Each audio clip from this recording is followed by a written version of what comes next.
Excuse me, what? Honey, can you flip the calendar real quick? Oh no. No, no, no!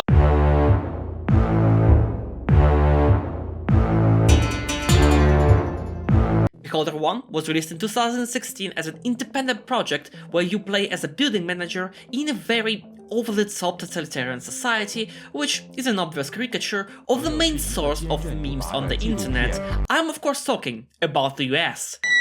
So, you know, literally 1984. That is not a joke, by the way, the game is really set in 1984.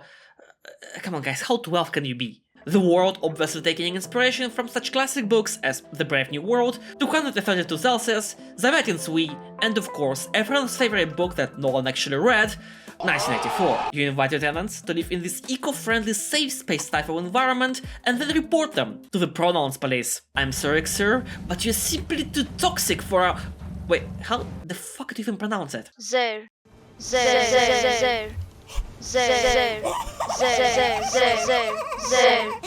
Off to the gulag, I mean re-education camp with you, as I was saying, own nothing, eat the bug, and be happy about it. As a wise man once said, liberals cannot change the log by bulb. Too busy? Agenda! After you send someone to slightly less appealing eco-friendly safe space, you obviously sell off their stuff on the black market and then pay for your stupid son's student loans. And that is what we call communism. I love using my position as a government worker for my own personal interests. I love the government, but you know what I love more?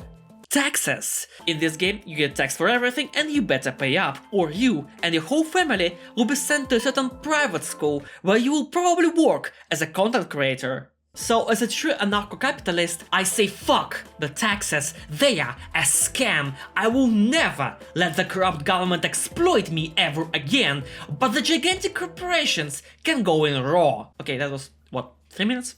3 minutes and that was already cancelled by every single member of these funny squares. Nice. In Beholder, you play as Carl Shane. You have a wife, a daughter, and a stupid, brain-damaged son that is constantly asking you for money. Support. Your main job is to manage this building by renting it to tenants, spying on them and reporting every single action they perform to the authorities. Blackmail them for their illegal activities, and if they refuse to succumb to you, as we call it in the collecting community, warning shot, you kindly ask them to leave.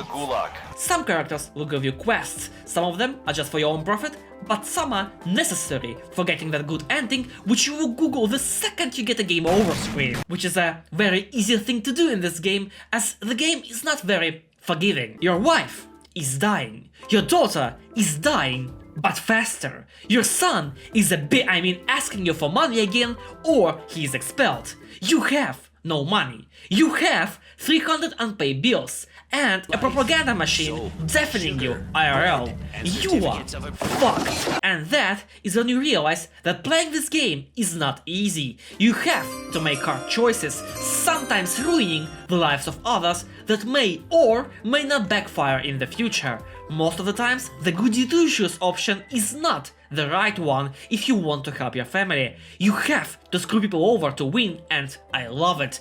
Every single NPC in this game has a purpose and is necessary through your whole experience. Your choices directly impact the game's world, and the result of some choices may not be as profitable as you think.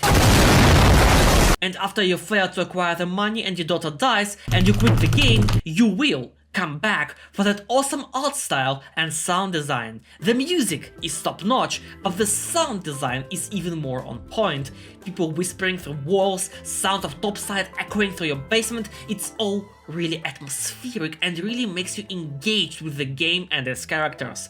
Despite me loving this game to bits, I do have some issues with it. The so desired good ending is very hard to acquire, as it requires some very specific actions that you cannot perform unless you know beforehand what is going to happen. Also, your main objective of spying on people is very inconsistent and weird. During the middle point of the game, the ministry forbids reading and owning books. Again, insert your favorite dystopia book reference here. But everyone has books and everyone reads them, and you cannot report on that. Sometimes smoking is a characteristic, sometimes it is not, and so on. Also, the best way to make money in this game, I still don't know if it's intentional or not, is not being told you by the game. So I'm not gonna say specifically what it is, but there is a way to transfer your influence into money. With that, Beholder provides a very immersive, polishing experience that will make you want to replay the game a couple of times to see the impact of your choices on the world, which is honestly great. For best experience, I recommend to stick with your choices and toughing it out till the end, like you're playing Darkest Dungeon. You can finish the game with all of your family members dead and still get somewhat of a good ending, so you know, don't do that. If something goes wrong, it really is worth to push to the bad choices.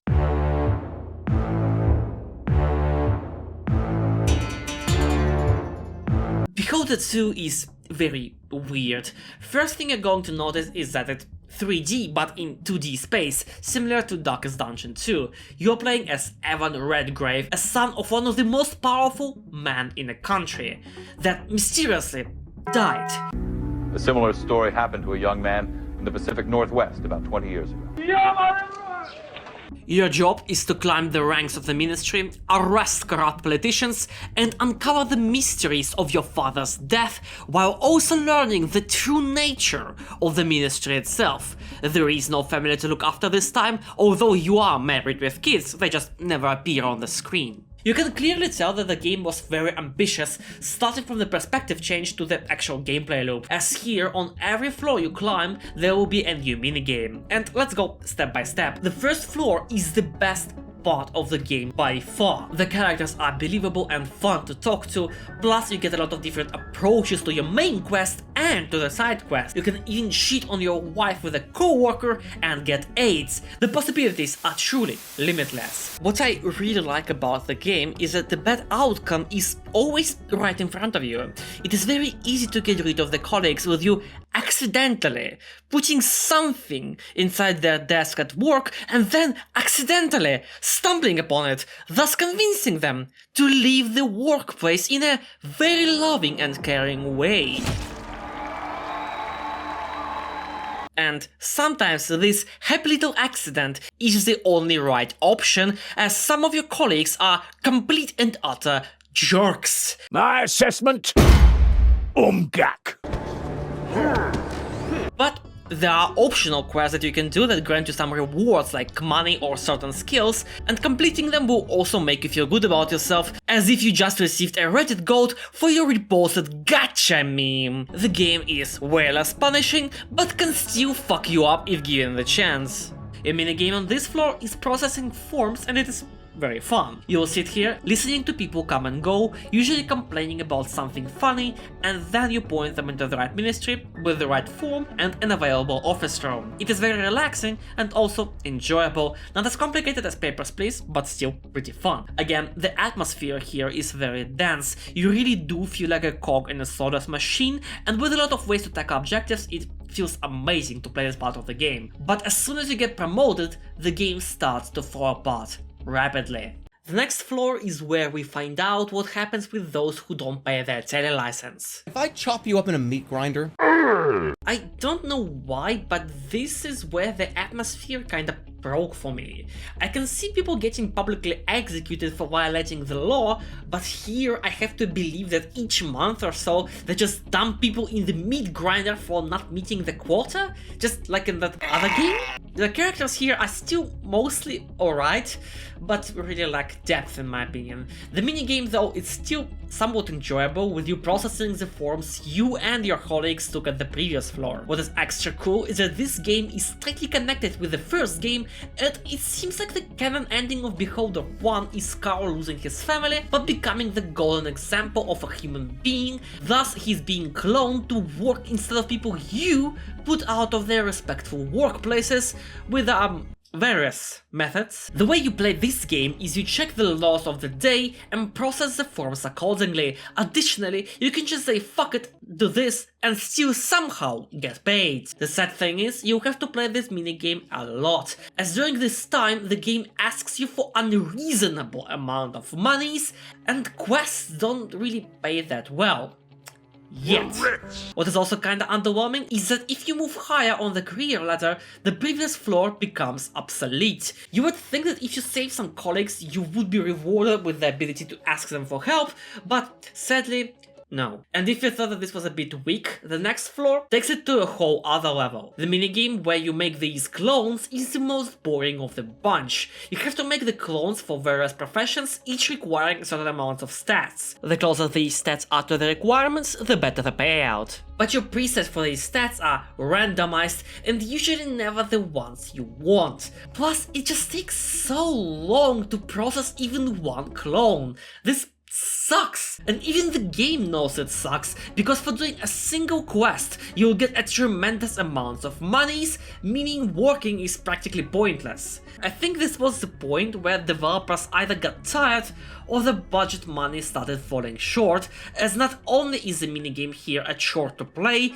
but also all the characters are literal cartoon boxes. And even the villain basically gives you the dirt on him himself. They also really overdo the references to Beholder 1 here in my opinion, where it just becomes Marvel tier. It's nice that the game continues the game and touches it in some places, but this really ain't it. And the endings are a cherry on the cake really. I do like that there are a lot of endings, even some funny ones, but the problem is they are locked behind collectibles. They're not hard to find. On my first ever playthrough back when the game came out, I managed to find them all by myself, but it just feels weird. The majority of them you will get by breaking and entering, and there are no missable ones, meaning you can send all of your colleagues to death row and still get the good ending. In Beholder 1, your choices shape the world. Here, the only thing shaping the world is you googling all biometric saves location. And that's Beholder 2 basically. Starts amazing and completely crumbles down towards the end,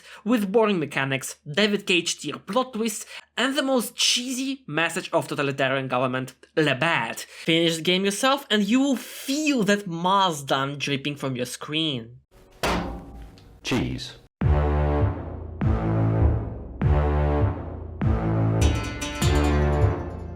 When I was playing the games initially, I thought that Beholder 2 would be the hardest one to review, but oh boy was I wrong. Beholder 3 is such a huge pile of nothing, it's downright offensive. I can't say I had a bad time with the game, I actually quite enjoyed some parts of it. Oh god, I really start to sound like an average YouTube reviewer giving the game a 6 or 7 so no one gets offended. Yeah, back to the point. On its own, it's a very buggy, mediocre game. A good comparison would be Death and Taxes, an indie game very similar to Papers, Please. Not bad, but not good either. Let's start with the most obvious part, the visuals. The game got a lot more modern, trademark, with bright menus and annoying tutorial screens. Stop. Sonic can go up walls like what you were trying to do right now. Previous games had a very distinct look and feel to them, even when it came to UI. This game does not have any of those. Instead of messy, gritty feel the previous game had, here everything is pristine and crystal clean, feels like I just opened Call of Duty. How do I play this game? The visual style also changed and added red to everything, and although I am a big fan of monochromatic art styles, this really ain't it. Just look at this side-by-side comparison and you immediately see how earlier games were more unique and nicer to look at. The atmosphere is also very lackluster. The game is disconnected from previous titles, since not only the technology has regressed, but also the image of the great leader and some other things has changed. The game is not a caricature of a dystopia anymore, it's a teenager's wet dream of dystopia, like that one movie where Critical studied. The government knows and is capable of everything, but also cannot do anything against anything. So it's like 1984, but the opposition can do whatever it wants. Your wife constantly complains about everything and everyone and tosses you around like the garbage that you are. In fact, everyone in the game works on that logic. If you miss Darktide, where everyone calls you lobotomite every 3 seconds, you will feel right at home here. Your daughter is a stupid teenager that causes half of the problems in the game Haruka style. And you also have a son who is gone for like half the game, and I genuinely forgot he existed up until I started rewatching the clips. To be fair, Family in Beholder 1 was not really talking to you much as well, but I felt like they relied on me, and I genuinely wanted to protect them and help them.